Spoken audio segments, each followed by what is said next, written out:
Alléluia. Amen. Une véritable adoration. Une véritable adoration. C'est cette adoration qui se fait à l'esprit en vérité. Cinquième pierre, on a dit quoi? C'est la mort du moi. Alléluia. Il faut tuer l'orgueil en toi, bien-aimé.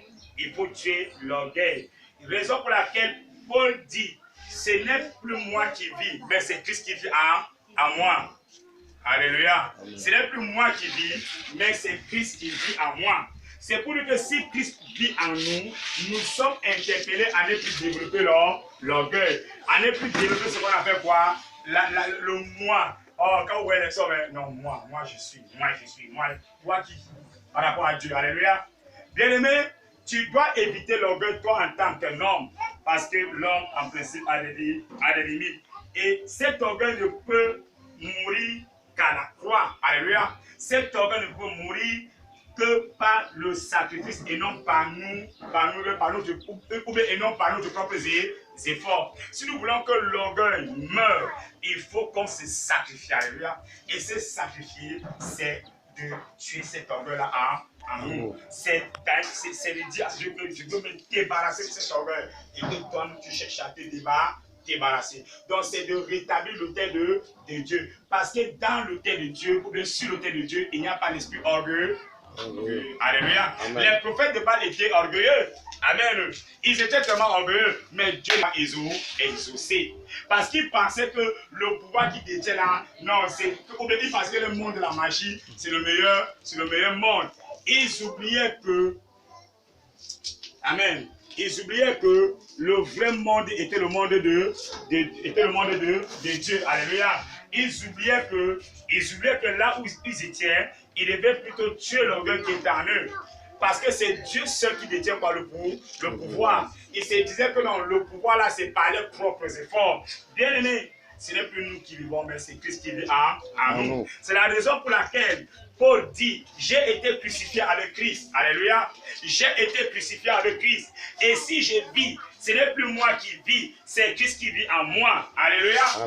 Moi-même, je dis, j'ai été crucifié avec Christ. Si moi je vis, ce n'est plus moi qui vis, mais c'est Christ qui vit en moi. Et si Christ vit en moi, moi qui suis l'autel ou le temple du Saint-Esprit, je suis appelé à ne compter que uniquement sur lui seul. Alléluia. Il dit, si je vis maintenant dans la chair, c'est ce que Paul dit, si je vis maintenant dans la chair, je vis dans la foi au Fils de Dieu qui m'a aimé et qui s'est livré lui-même pour moi. Amen. Christ s'est livré lui-même pour moi. Il s'est sacrifié lui-même pour moi. Pourquoi ne dois-je pas aussi sacrifier l'esprit de l'orgueil qui est en moi afin que l'esprit de la soumission puisse davantage régner? Pourquoi? Donc je suis appelé à développer en moi l'esprit de soumission et non un esprit d'orgueil. Alléluia. L'esprit de soumission et non un esprit d'orgueil. Il faut tuer l'orgueil. Sixième pierre, avoir le fardeau et l'amour pour les âmes. Avoir le fardeau et l'amour pour les âmes. Nous sommes appelés à ne pas avoir honte de l'évangile. Alléluia. Paul pouvait dire que je n'ai pas honte de l'évangile. C'est-à-dire qu'il avait le fardeau et l'amour pour les âmes. Il avait le fardeau et l'amour pour les âmes parce qu'il se souciait des âmes qui sont là dehors. C'est les qualités que tu dois développer en toi. Parce que la flamme de parler de Christ aux hommes, ou bien d'aller prêcher Christ aux hommes, ou bien aux âmes qui sont dehors, était morte en toi. Alléluia. Cette flamme-là était morte en toi. C'est la raison pour laquelle tu dois davantage réallumer cette flamme-là. Alléluia. Amen. Tu dois restaurer cette vie-là afin de développer à nouveau le fardeau et l'amour pour les âmes. Alléluia. Nous sommes appelés à le faire. Aimer tout le monde aussi de la même manière. Pauvres comme riches. Alléluia. Certains sont là, ils aiment seulement les riches. Alléluia. Ils aiment seulement les riches. Non, quand on dit fardeau et amour pour les âmes, tu dois aimer tout le monde de la même manière. Tu dois aller même vers les pauvres. Il y a certains qui aiment les relations uniquement avec les riches parce qu'ils sont là pour viser un intérêt personnel. Mais nous devons, bien aimés, avoir des relations avec tout le monde parce que Jésus n'est pas venu seulement pour les pauvres, ni seulement pour les riches. Dieu était venu pour les pauvres, il était venu pour Il est venu pour tout le monde. Alléluia. Il est venu pour tout le monde. Raison pour laquelle il n'a pas dit que je suis mort sur la croix rien que pour les riches. Il n'a pas dit que je suis mort sur la croix rien que pour les pauvres. Il a dit que Dieu a tant aimé le monde qu'il a donné son Fils unique, afin que quiconque croit en lui ne périsse point, mais ait la vie éternelle. Afin que quiconque croit en lui. Bien aimé, nous devons le faire. 7e Pierre, une soif spirituelle grandissante. Alléluia. Amen. Une soif spirituelle grandissante. La 7e pierre que tu vas développer ici, c'est une soif spirituelle grandissante et non des désirs charnels. Les désirs charnels nous commandent le temps. Nous sommes appelés à vivre ce qu'on appelle quoi? Une soif spirituelle grandissante et non des désirs charnels. Quand il faut que l'amour de Dieu grandisse en nous, alléluia. Ou bien parce qu'il faut que quoi? Parce qu'il faut que l'amour de Dieu grandisse en nous. Alléluia. Il faut que l'amour de Dieu grandisse en nous afin que nous nous supportons, nous nous entraidons les uns les autres. Alléluia. Que nous nous supportons, nous nous entraidons les uns les autres. Avoir une soif spirituelle grandissante. Et c'est la raison pour laquelle Pierre, l'apôtre Pierre, dans son livre 1 Pierre, n'est-ce pas? Dans son livre chapitre 2, verset 1 à 2, il dit ceci, 1 Pierre chapitre 2, verset 1 à 2, il dit, il y a eu parmi le peuple de faux, non, je ne suis pas là-bas, 1 Pierre chapitre 2, voilà, oui, verset 1 à 2, il dit ceci, rejetant donc toute méchanceté et toute ruse, la dissimulation, l'envie et toute médisance, désirez comme des enfants nouveau-nés, le lait spirituel et pur, afin que par lui vous croissiez comment? Afin que vous croissiez comment? Vous croissiez, n'est-ce pas? Pour le salut. Alléluia. Afin que vous croissiez pour le salut. Afin que vous grandissiez pour le salut. Raison pour laquelle il faut une soif spirituelle grandissante et non des désirs charnels. Quand tu as une soif spirituelle grandissante, bien aimé, tu rejettes toutes tes méchanceté. Quand tu as une soif grandissante, une soif spirituelle grandissante, bien aimé, tu rejettes toutes tes ruses. Parce que la ruse est le couloir du diable. Alléluia. La ruse n'est pas notre couloir. Quand tu développes une soif spirituelle grandissante, bien aimé, tu rejettes la dissimulation. Tu rejettes également quoi? L'envie. Tu rejettes également quoi? Toutes tes médisances. Alléluia. Tu ne désires que des choses comme un enfant nouveau le désire. Tu ne désires que des choses qui concernent quoi? Qui concernent quoi? La parole de Dieu. Parce que le lait spirituel est plus ici, c'est la parole de Dieu. Tu ne désires que des choses qui concernent Dieu, telles que sa parole. Lorsque tu développes une soif spirituelle grandissante, nous qui sommes enfants de Dieu, nous qui sommes encore appelés chrétiens ou des petits Christ, si vous voulez bien, nous sommes appelés à développer ou à travailler notre vie dans l'optique d'avoir une soif spirituelle grandissante afin de désirer ce qu'on appelle quoi? Le lait spirituel et puis qui est la parole vivante de Dieu. Nous sommes appelés à développer cette vie afin que les désirs charnels ne puissent point prendre place dans notre vie. Alléluia. Amen. Nous sommes appelés à le faire. Là, ça c'est la 7e pierre. Alléluia. Amen. La première pierre qui est quoi? La sanctification. La deuxième pierre qui est également quoi? Alléluia. Oui, réponds, tu l'écris. Voilà. La deuxième pierre qui était la crainte de Dieu. La troisième pierre qui était quoi? La dépendance totale à Dieu. La quatrième pierre qui était quoi? Une vraie adoration. La cinquième pierre qui est quoi? La mort du moi, de l'orgueil, n'est-ce pas? Donc tuer l'orgueil. Et la sixième pierre qui est quoi? Le fardeau et l'amour pour les âmes. La septième pierre, une soif spirituelle grandissante. Et non quoi? Et désirs de soif spirituelle grandissante. La huitième pierre, c'est quoi? Un véritable attachement et consécration. Alléluia. Un véritable attachement et consécration. Lorsqu'on parle de l'attachement, ça veut dire quoi? Du dévouement, c'est un mot fort là-bas, n'est-ce pas? On peut dire attachement et consécration. La consécration, c'est le fait de se donner entièrement. Alléluia. C'est le fait de se donner entièrement. Donc, il faut un véritable attachement et consécration au lieu de quoi? Au lieu de l'endurcissement. Alléluia. Beaucoup endurcissent le cœur. Alléluia. Car beaucoup endurcissent le cœur. Par rapport à quoi? Par rapport à la parole de Dieu. Pendant que tu parles, dis que voilà ce que Dieu veut, l'homme il a dit. Je connais une soeur qui m'avait dit, mais dis-moi, donc, si même la Bible dit qu'il faut s'habiller décemment, si même la Bible dit qu'il ne faut pas mettre des cinceaux, des chaînes, tout ça, même si la Bible dit cela, moi je veux toujours être.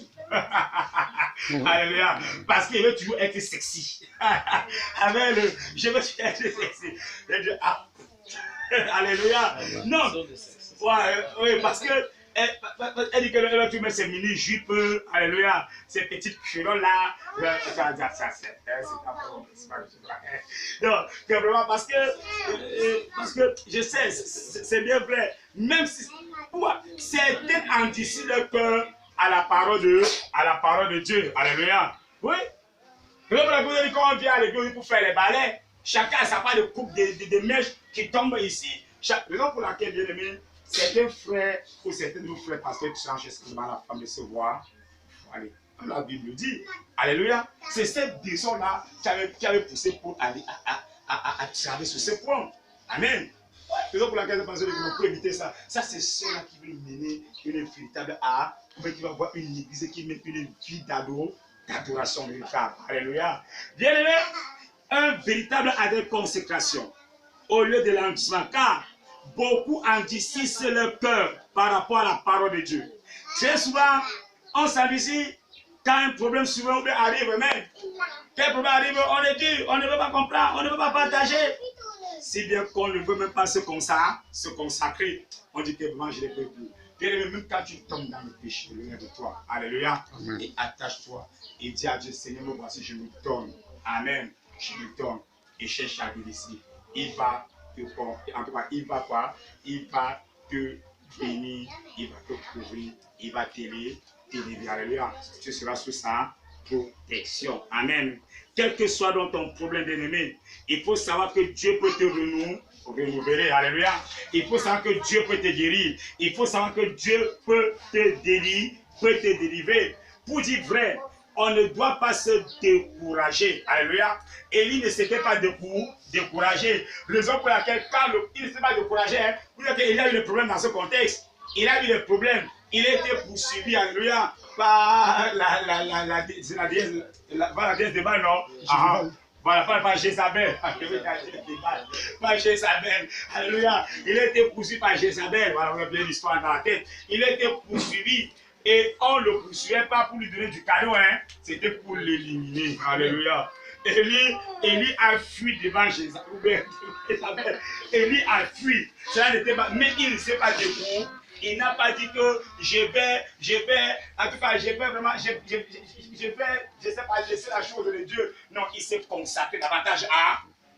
Alléluia. Il s'est attaché, il s'est consacré davantage à Dieu. Et comme il s'est consacré davantage à Dieu, il n'y avait que Dieu pour répondre par le feu face à ce défi. Alléluia. Quand le moment de Dieu est arrivé, il a dit maintenant on va voir de qui parmi nous, qui c'est le véritable Dieu. Il a dit le Dieu de la personne qui agira par le feu, c'est celui-là qui servira le frère, ou bien c'est celui-là qui sert le frère, Dieu. Alléluia. Les prophètes de Baal, ils ont dansé le kungang. J'ai pas parlé. Alléluia. Je vais vous parler d'une tradition quelconque. Bon, c'est seulement sorti. Alléluia. Amen.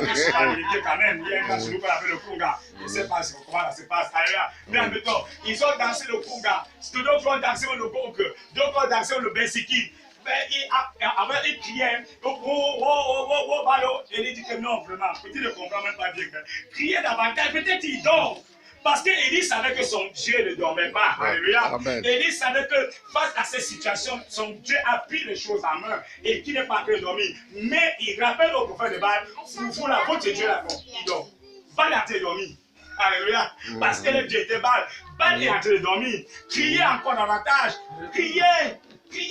Ils ont même pris des lames, des couteaux, fait des incisions par-ci, le blenda par-là, des incisions. Alléluia. Amen. Baal n'a pas répondu. Ils ont versé le nom. Il faudra que le feu des saluts consomme et consume quoi? l'Holocauste, alléluia, qui est établi. C'est ça, n'est-ce pas?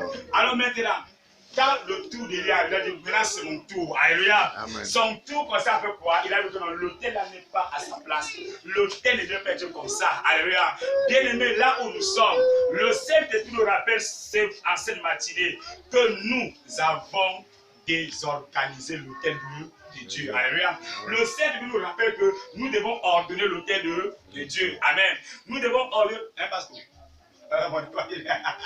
Nous devons ordonner l'autel de Dieu. C'est ça, non? Nous devons ordonner l'autel de Dieu. Alléluia.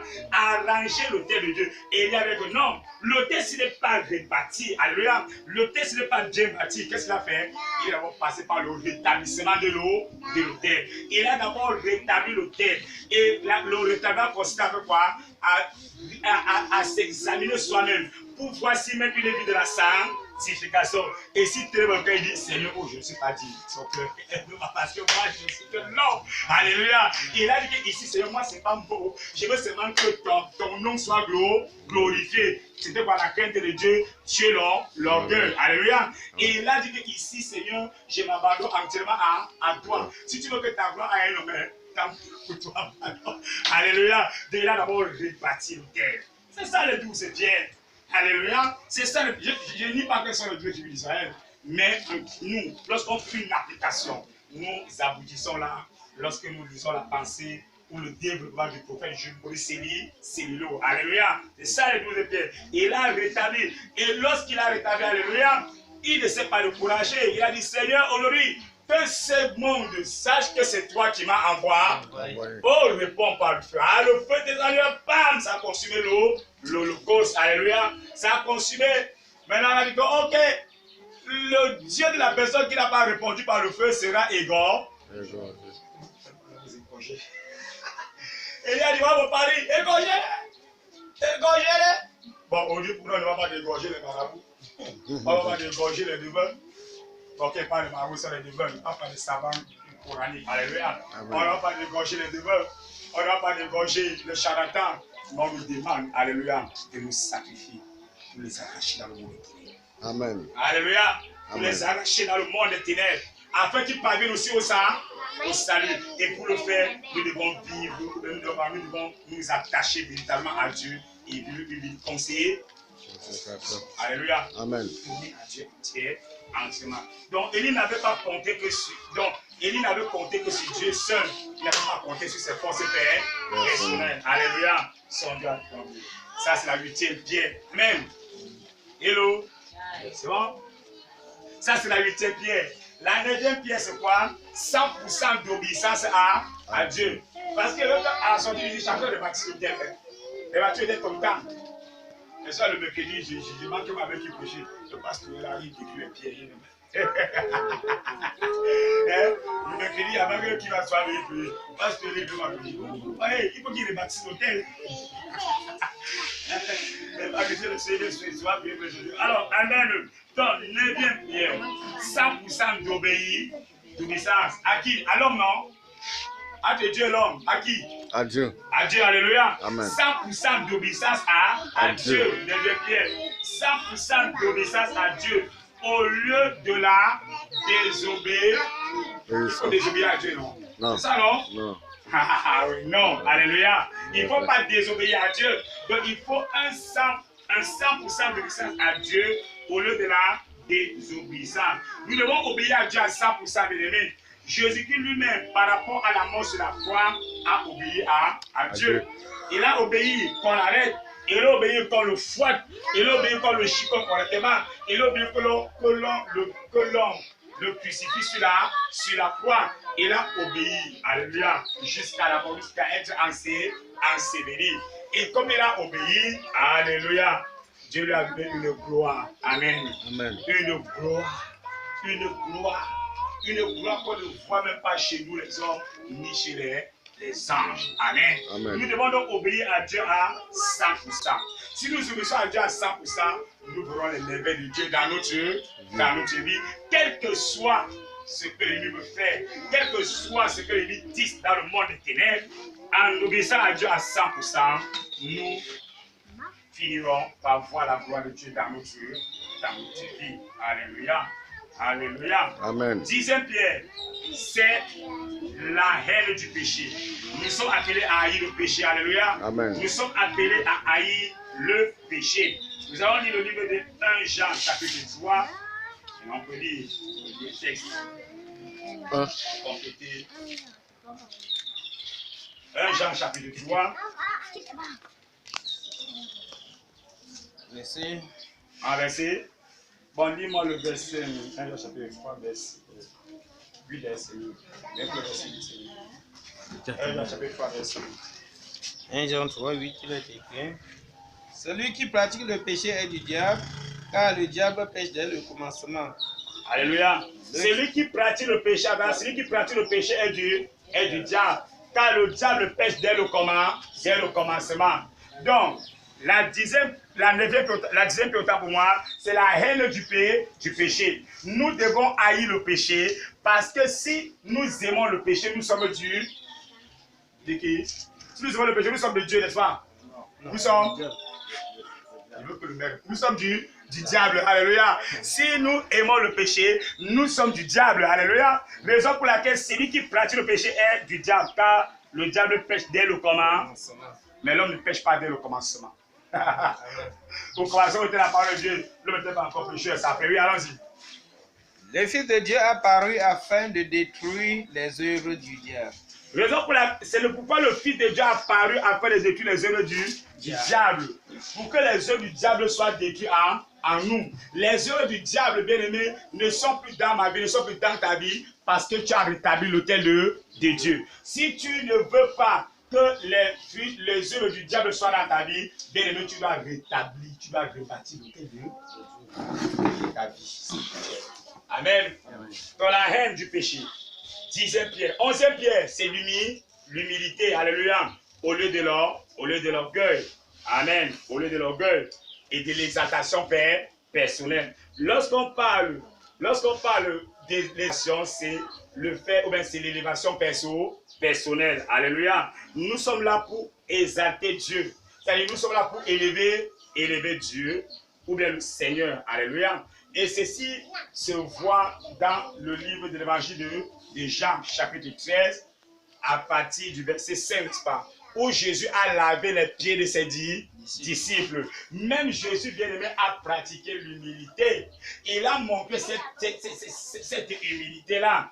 Alors, lui, en tant que le grand pasteur, lui, en tant que le bon pasteur, bien-aimé, il a pratiqué l'humilité et non de l'orgueil. Le lavement des pieds dans la culture juive, sous-entendait que c'est Jésus qui devait se faire laver les pieds par ses disciples. Mais lorsque les disciples étaient assis, on voit quelqu'un qui entre, le rabbi, le maître, il prend la serviette, il noue là, alléluia, il noue bien la serviette là, il se couvre, il prend les chiffres de ses apôtres, il se met à laver. C'est Pierre qui avait compris le principe. Pierre a dit, non Seigneur, pas ça, alléluia. Il dit, si moi je le fais, tu ne prendras pas avec moi. Alléluia. Parce qu'il faut que moi, en tant que le maître, je sais que tu comprends, mais il faut que je te montre l'exemple. Parce que demain, je ne serai plus là et tu conduiras mon peuple. Si tu n'es pas un homme humble, tu dois dérouter mon peuple. Alléluia. Amen. Tu dois mener mon peuple vers la déroute. Et mon peuple ne doit pas reconnaître qu'il faut pratiquer l'humilité les uns les autres. Alléluia. L'humilité. C'était ça. Mais beaucoup passent au lavement du pied. Non, il faut voir la vérité qui est cachée derrière le lavement des pieds. Il faut voir cette vérité. Je n'ai pas dit que les frères qui lavent les pieds au moment de la Sainte-Seine ou de la communion, que c'est pas ça, parce qu'ils le font comme parce qu'ils disent que Jésus l'a fait. Bon, sur la forme, c'est ça. Mais il faut voir la vérité qui est cachée là. La vérité, c'est l'humilité. Donc, dans la culture, Jésus a renversé l'ordre. Alléluia. Il a renversé l'ordre. Oh, tu es appelé à être un grand serviteur demain. Ou bien tu es grand serviteur aujourd'hui. Ou bien là tu es dans le service de Dieu. Bien-aimé, tu n'es pas un bourreau. Alléluia. Tu n'es pas un bourreau. Tu n'es pas là pour mater le peuple de Dieu. Tu n'es pas là pour que le peuple porte l'attention que sur toi. Mais tu es là pour enseigner quoi l'humilité. Et en enseignant l'humilité, tu dois être l'exemple de l'humilité. Alléluia. Tu dois être l'exemple de l'humilité. Tu dois être l'exemple, le prototype même de la soumission. Alléluia. Tu dois être cet exemple-là. L'exemple de l'humilité. Développer l'humilité en 11e pierre. Donc, 12e pierre, qui est la fin. Les 12 pierres. Alléluia. 12e pierre, nous avons quoi? Nous avons le contentement. Nous avons le contentement. Être content de ce qu'on a. Même si nous sommes pasteurs bien-aimés, il y a pasteur et pasteur. Chacun à son niveau. Alléluia. Je ne peux pas me comparer avec le pasteur Marcelo Chinazi. Il est d'une dimension extrême. Et je vais me contenter de mon petit niveau où Dieu m'a placé. Alléluia. Je peux me comparer avec le pasteur peut-être Mamadou Karambili. Il est d'une dimension extrême. Je vais me comparer avec mon professeur de théologie, à savoir docteur Nunemeker. Il est d'une dimension. Il y a pasteur et pasteur. Alléluia. Amen. Il y a pasteur et pasteur. Tu dois reconnaître la place de lui. Tu dois te contenter de ce que tu es. Pas dire que là, je vais être comme lui. Tu commences à le jalouser. Tu commences à avoir la haine avec lui. Il ne prêche pas, il ne prêche pas. Il dit même quoi de bon. Alléluia. Bien, par exemple, tu dis qu'il prêche quoi? Il dit même quoi de bon. Dieu continue encore à l'élever. Alléluia. Amen. Pendant que tu dis que là, il a ce connaissance là, parce qu'il est dans les autres. Dieu continue encore à l'élever. Tu dois te contenter de ce que toi tu es. Ça te contenter de ce que toi tu es, que Dieu tous les jours t'augmente. Alléluia. Dieu tous les jours t'augmente. Il t'augmente. Bon, appelons ça on sort si vous voulez. Mais il t'augmente un peu de quoi? Un peu de sa plénitude de l'esprit, un peu de sa connaissance de votre ainsi. C'est tellement dit qu'un peu de ce qui se passe. C'est pas grave. Allez, j'ai fait au maire dans un stade déjà arrêté. Alléluia. Donc, il doit manquer un peu de sa connaissance en toi. Je ne peux pas. Donc, même, il faut se compter. Il faut être content de ce qu'on a. Il faut être content de ce qu'on est. Même si tu es professeur de grands prédicateurs. Hein, comme mon frère dit. Il peut même plus que prophète là. Alléluia. Il y a prophète et prophète. Alléluia. Et il y a prophète et prophète. Alléluia. Même si tu es un grand évangéliste, il y a évangéliste et évangéliste. Et chacun est là pour faire ce que Dieu lui a demandé de faire. Ne reste pas là pour dire que non. Pourquoi? Non, jamais que c'est moi. Pourquoi lui? Pourquoi pas moi? Il faut être content de ce qu'on a, mais de ce qu'on est. Alléluia. Même en dehors du matériel, si tu as 100 francs, content de tes 100 francs. Les épicuriens, voilà. Les épicuriens, les philosophes épicuriens avaient compris ce principe. Ils ont dit non, il faut se contenter. Un peu seulement peut suffire à notre bonheur. C'est ça, non, frère de nous. Hein? L'épicurisme, non? Un peu seulement peut suffire à notre bonheur. Si j'ai 100 francs et que toi tu as 1 million, 100 francs, hello, 100 francs me suffit pour être content de ce que je suis. 1 million, c'est OK. Je ne dois pas t'envier, toi qui as 1 million, alléluia. Donc, c'est pour dire qu'il ne faut pas envier l'autre en principe. Il ne faut pas envier l'autre. Parce qu'en enviant l'autre, cela suscite de la haine, des jalousies et des commérages et des calomnies. Alléluia. Raison pour laquelle on doit lire 1 Pierre 4. On doit lire 1 Pierre 4, verset 11 à 12. 1 Pierre 4, verset 11 à 12. 1 Pierre chapitre 4, verset 11 à 12 est écrit. Si quelqu'un parle, que ce soit comme annonçant les oracles de Dieu. Si quelqu'un remplit un ministère, qu'il le remplisse selon la force que Dieu communique afin qu'en toutes choses Dieu soit glorifié par Jésus-Christ. Non, le 11, bon. Alléluia. Par Jésus-Christ, n'est-ce pas? Oui, à qui appartient? À qui appartient la gloire et la puissance au siècle des siècles. Donc, il faut remplir vraiment les choses convenablement selon le ministère. Alléluia. Lisons Philippiens 4, verset 11 à 12. Voilà. Voilà maintenant du matériel, Philippiens 4, verset 11 à 12. Donc, par rapport au ministère, il faut remplir selon le Seigneur. Alléluia. Il faut contenter de ce que tu as. Oui, Philippiens, n'est-ce pas? Philippiens, verset 11 à 12. 4, 11 à 12. Oui, Philippiens 4. Philippiens chapitre 4, verset 11 à 12 est écrit. Ce n'est pas en vue de ses besoins ce n'est pas en vue de mes besoins que je dis cela, car j'ai appris à être content dans l'état où je me trouve. J'ai appris à être content dans l'état où je me trouve. J'ai appris à être fier dans l'état où je me trouve. Dans l'état où moi, peut-être je suis pauvre, j'ai appris à être fier, oui. Je sais vivre dans l'humiliation. J'essaie de vivre dans l'humiliation, dans les insultes, dans les calomnies, dans des critiques. J'essaie de vivre dans ces humiliations-là, oui. Et je sais vivre dans l'abondance. J'essaie également de vivre dans l'abondance. J'essaie de vivre dans les moqueries. Devant le pauvre là, regarde combien il a les chics sur les pieds. J'essaie de vivre ici. Mais j'essaie également de vivre dans l'abondance. Donc quand je suis humilié, alléluia, je glorifie Dieu. Alléluia. Quand j'ai tellement, je glorifie également Dieu. Oui. Parce que tout concourt bien de ceux qui aiment Dieu. Allons-y. En tout et partout, j'ai appris à être rassasié et à avoir faim. En tout et partout là où je me trouve, j'ai appris à être rassasié.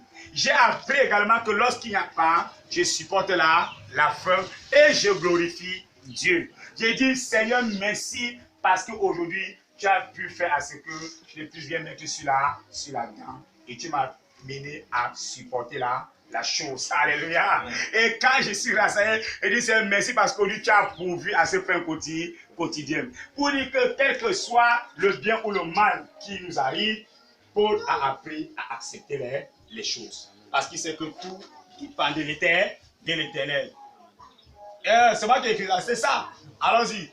À être dans l'abondance et à être dans la disette. J'ai appris à être dans l'abondance et à être dans le manque. Alléluia, c'est bon. J'ai appris à être dans l'abondance et à être dans le manque. Et à être dans la disette, j'ai appris. Alléluia. C'est pour dire que, bien aimé, ce n'est pas l'abondance qui fait le bonheur. Quand on parle des épicuriens, ce n'est pas l'abondance qui fait le bonheur. Même dans le manque, on peut avoir du bonheur. Alléluia. Il faut d'abord développer ce qu'on entend par le mot bonheur. Le bonheur n'est pas forcément le plaisir. Donc nous avons appris à vivre cela. Alléluia. Raison pour laquelle il faut vivre le contentement. Amen. Pour tout dire bien aimé, l'autel dont il est question ici n'est rien d'autre que nous. Alléluia. N'est rien d'autre que nous. Et par conséquent, nous sommes interpellés à travailler notre vie spirituelle afin que l'ennemi ne puisse pas avoir du dessus au défi que notre Dieu lance. Alléluia. Parce que le défi que notre Dieu lance, c'est que nous tous nous parvenons au salut. Alléluia. C'est le défi que notre Dieu lance. Et nous devons travailler cette vie-là. Amen. C'est ça le thème. Nous devons travailler cette vie-là, notre vie spirituelle. Donc l'autel là, c'est nous-mêmes. C'est nous-mêmes.